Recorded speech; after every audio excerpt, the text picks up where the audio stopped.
What's up, fellas? Great to have you alongside me for episode number 38 of the College Hoops 2K Legacy Mode series featuring Coach Carter and Fordham University. I appreciate you guys' patience. I'm finally back and I'm here to stay, guys. It took me a little bit, but I was just in the moving process of finishing up my assignment for the military, and now I'm back home and I'm settled in. It took a little bit, but now I'm back. And then I got sick, so that took another couple days away from my plans to upload, but now I'm back. I'm still fighting the cold a little bit. You might be able to hear it in my voice. I apologize for that, but all that aside, I'm finally back and I'm very excited to be back. I got this series coming back, of course. Fordham basketball just finished up a very successful season 3, and then I'm also gonna have another mini series coming back, March Madness related, and I think you guys are gonna like that one as well, so stay tuned for that. But we're back today as we highlight the top high school prospects on Coach Carter's recruiting board entering season 4, alongside and add a twist that we've never experienced in this series before. So obviously we're fresh off of our very successful season 3 as we wrap up that roster from season 3. Let's chop it up a little bit. We're only days away from that 4th year getting underway. There's a lot of excitement, a lot of energy, and perhaps even angst surrounding the new year of Fordham hoops. There's a lot of question marks and unknown answers entering season 4, but that's to be expected with the immense amount of turnover we experienced over the summer. We had 5 seniors graduate, with 3 of them making up the core of the tournament team that we fielded a season ago, and obviously this is the most important talking point of the video. 5 seniors are gone. We have no seniors on this year's roster, and we really need to make it a focal point to know this new team moving forward if we're going to be able to recruit efficiently and effectively. So let's highlight that year 4 roster, as this is basically what Coach Carter has set up for next episode. Whenever we tip it off, we see 6 freshmen, 3 of which will start day 1, and point guard Damian Carter, the coach's kid, the 29th ranked freshman in the country, Pat Park, and 7'1" 2A center Lloyd Hicks. We see 4 sophomores, with 2 of them starting in the top returning scorer Kai Hendry, and power forward Bennett Pincala, 4 juniors, including 6-man Dustin Black and Oregon State transfer Nick Jallo, who will be sitting next to Coach Carter this year, and backup big Chenley, who should see an uptick in minutes. So this is by far the youngest team we've ever fielded in this series, and that includes Coach Carter's first stop with UT Martin in this legacy mode. We had years with a young roster there, sure, but I don't think anything close to the 10 of 14 kids being underclassmen that we have this year. Obviously, being so young, it's definitely left an interesting impact on our recruiting strategy. So you remember how I briefly mentioned a twist on this recruiting episode that we've never experienced before?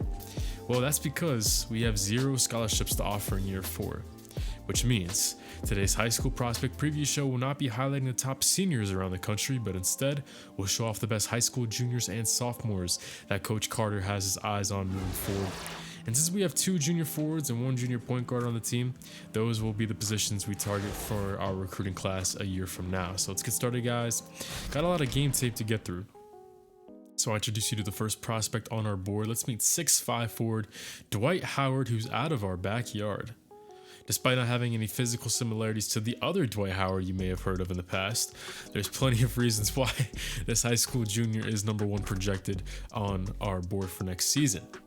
Things have gotten a little bit stagnant in the front court between Bennett Pincala and Lloyd Hicks as our projected starting front court next year. That's not a lot of spacing or a lot of speed, but that's exactly what Dwight Howard brings to the table. Howard projects to grow into a very dynamic player at the next level. He's got a very reliable jumper inside the arc. He's got great mechanics, good hands, and understands how to move and play around the offense when a play breaks down, and he can also finish with both hands underneath. He basically has everything you need on offense to make a 12 to 15 point per game impact in college, if his lack of height doesn't hold him back. So as you probably noticed, a 6'5" power forward is pretty small by Division I standards, but Howard hides his stature in many different ways. He's a natural athlete, and you'll see that displayed around the rim a lot. When he gets downhill, he can soar over and around taller defenders at the cup. He also was a tough guy to keep off the glass, as Dwight was 0.1 rebounds away from averaging a double-double on his junior year. When Coach Carter talked with Howard post-game, he brought up how hungry he's going to be next year to get that double-double after being so close this year. Gotta love that intensity and competitive nature. Don't forget too, these juniors still have 1 more year to grow both vertically, laterally, and in a basketball sense. So in a perfect world, we'll see Howard grow to maybe hopefully 6'7" and gain some muscle. His number one priority is getting playing time, and with Chen Li gone by the time he's a freshman, he'd be the key reserve from the jump and could find starters minutes if he outplays Ben Kalu. Fordham stands at number 3 currently, with UConn and Boston College holding a slim advantage. But during the game that Coach Carter attended of Howard's, someone else jumped out a little bit as well. So let's meet a big fellow who showcased a game much more complete than his 2-star caliber would indicate. Let's meet the younger brother of sophomore forward big Bennett Pinkala. This is Daewin Pinkala, who has plenty of similarities to his older bro. Both from Brooklyn, both 6'9", and leading the pack is Army West Point. I always love seeing the game generate players like this, and I'll put points into him and see if I can get him to walk on since he's a senior. That's our only method to link him up with his older brother. But even if he goes to Army, I'll still definitely schedule a game so they can play against each other. Prospect number 2 is Timothy Gibbons, a 6'8" junior from Pittsburgh. Coach Carter's found plenty of talent from the Keystone State over the years, and Gibbons could add himself to the list. While his senior year numbers won't wow anyone, Gibbons is a kid who provides an impact well beyond his statistical columns. And that all starts with his mobility. Coach Carter's been adding a lot of athleticism to the front court between Junior Battle and what could be Dwight Howard. And Gibbons could only add to it. We would be getting an extremely high motor, an excellent finisher, and a forward who's been working on his jumper. And most of the time, he's the most active defender on the court as well. Like I said, this is not quite a top producer yet, but he's also not a guy who takes plays off. Most scouts are also projecting Gibbons to take that jump to stardom in his senior year, and even 8 points and 6.5 rebounds, the numbers he did average on his junior year, that isn't terrible either. He played a lot behind a lot of really good talent. There's nothing to report yet on his priorities. However, Fordham has work to do, sitting at number 9 for Gibbons early on here in the recruiting process. If it wasn't for Coach Carter getting his own son to fill the void at point guard for the future, Melvin Brewer could have easily been the number 1 kid on our board heading into season 4. One of the craftiest guards we've scouted over the years, the 6'3" New York City native has the upside to become a complete package player at the next level. He's got that prototypical size, he's got the elite handle and can move her in close quarters like magic. His outside shot is still a work in progress, but the way he's not afraid to use his big frame in the lane is very impressive. He's a good free throw shooter, and his vision is at its best when he's playmaking from the wings. Brewer doesn't offer much production on defense, but he's a well-coached defender who only committed 14 fouls in 8 ABL games on the season. Like many young guards, Brewer sometimes tries to do too much, however, and that resulted in a very poor 1-to-1 assist-to-turnover ratio. Fordham's neck and neck in the race as Coach Carter seeks some competition for his son at point guard. Fordham is up there with the likes of Seton Hall and St. John's.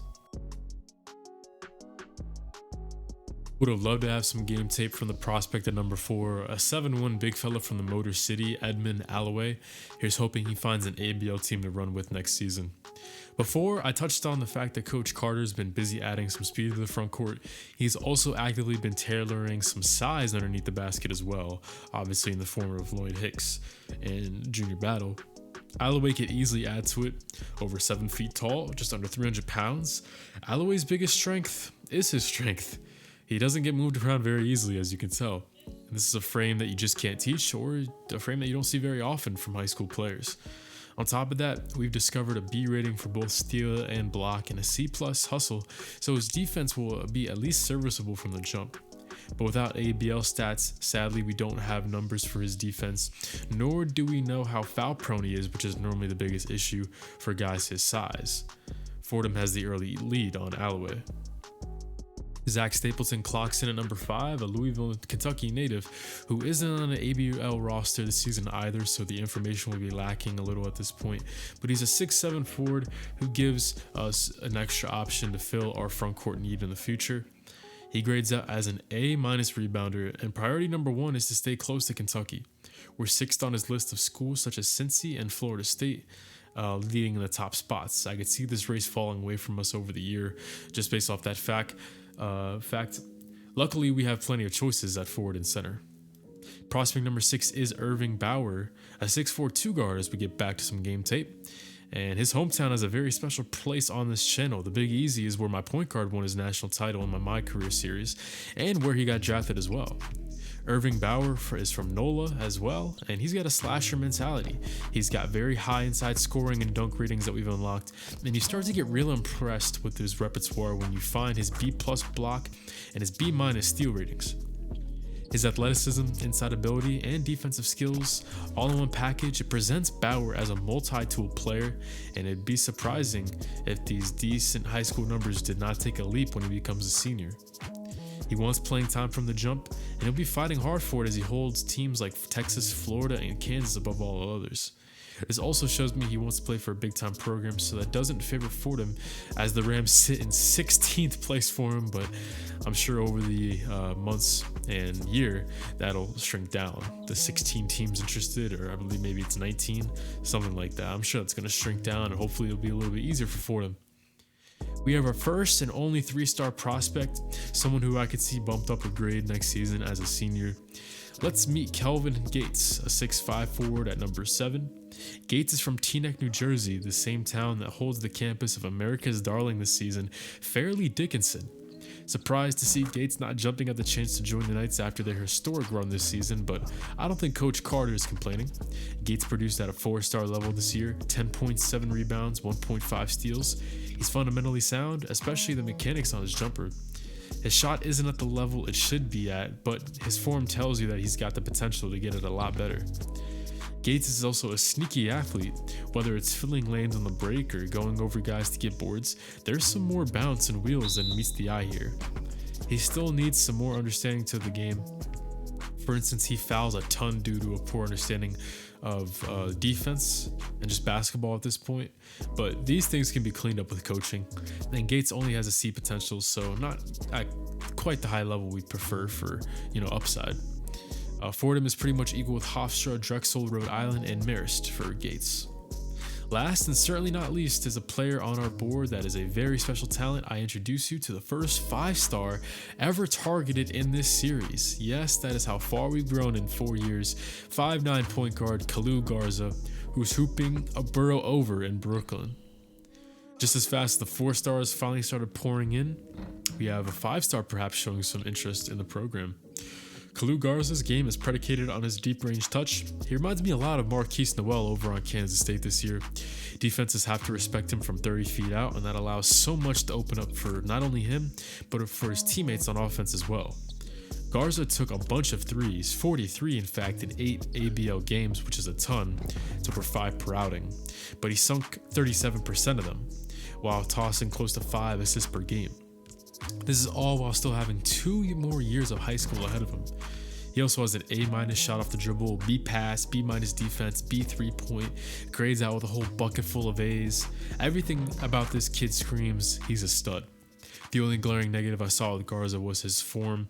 It's no secret he's undersized, but I don't mind it since he's so quick and fast, but he doesn't have a lot of lift on his shot, which begs the question, will he be able to get up his shot over the taller and better players at the next level? That remains to be seen.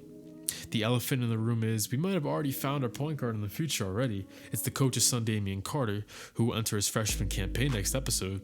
Kalu still has a while before becoming a college athlete, of course, but the message seems to be simple. No matter who you are, no spot is safe on Coach Carter's roster. You must prove yourself year in and year out, even if you're his own flesh and blood. Fordham is number 11th for Garza, not far off Seton Hall, who leads all. Well, that's all for me today, everybody. Hope you enjoyed this high school prospect preview show for season 4 and beyond, as we don't have any scholarships here in year 4, but these guys will be hopefully a part of our class of year 5.